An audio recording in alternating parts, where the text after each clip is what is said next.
My first visit to California happened because I was working a horror expo, and they had a pageant for a magazine, and I competed in the pageant and I won the pageant. So the prize was like, we'll fly out to California and shoot this layout for our magazine. So I did it and came out here and shot the magazine and kind of met some connections in the porn industry. So I had actually met someone that was on a podcast at the Friends that I was staying at while I was in town.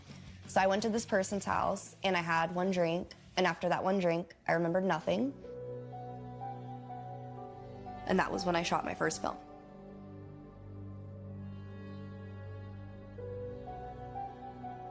You look at him, he has the devil in his soul.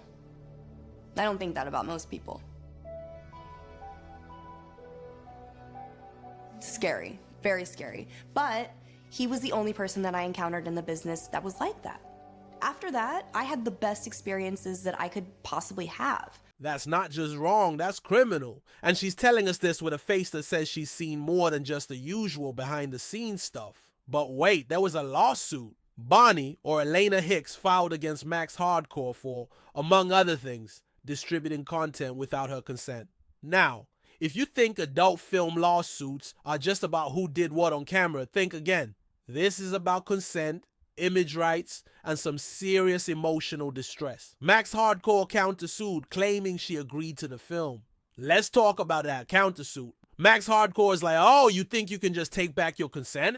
As if consent is some kind of return policy at a store. But the court, they're like, nah, we're not touching this with a 10-foot pole, and dismisses the case. No details on why or how. And then there's the check. Max Hardcore himself, in his own words, admits to writing a check for $15,000, making the problem disappear.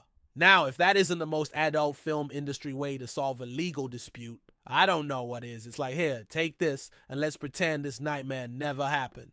So to wrap this up, remember, behind every adult film star, there's a real person with real rights and probably a lot of awful stories. Let's hope she finds peace, and maybe, just maybe, this saga helps others stand up for themselves too.